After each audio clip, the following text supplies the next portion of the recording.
1983, I did radiotomography with 30 watts, looking for oil in the ground. I found 26 oil wells over a 9-state area, and 100% of the time was accurate, which is 30 watts of power beaming straight into solid rock.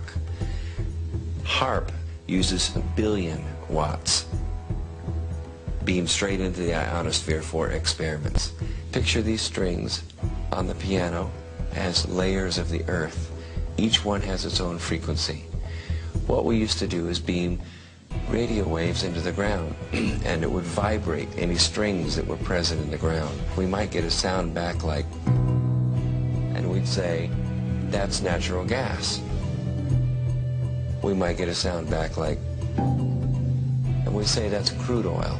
We were able to identify each frequency. We accomplished this with just 30 watts of radio power. If you do this with 1 billion watts, the vibrations are so violent that the entire piano would shake. In fact, the whole house would shake. In fact, the vibrations could be so severe underground that could even cause an earthquake.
The U.S. Patent Office granted a patent to a Houston-based scientist, Dr. Bernard Eastland, for an invention which, Dr. Eastland says, could be used to change the weather. Dr. Eastland says the invention could also be used to disrupt communications all over the world and might be used to destroy or deflect a missile attack.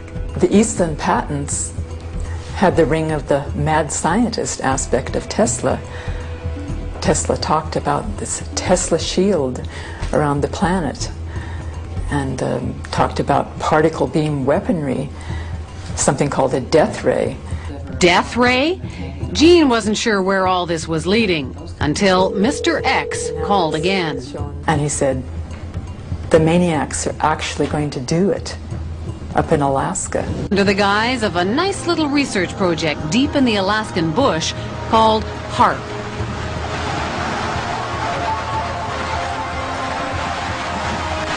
The basic concept is to build a very large antenna, then to utilize a large amount of power and to beam those radio waves up into the upper atmosphere. Have you approached the Pentagon with this invention?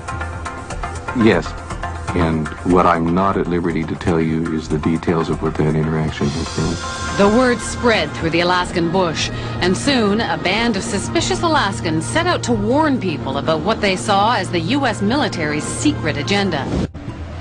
HAARP is a non-classified project run not by Bernard Eastland, but by the U.S. Army and Navy.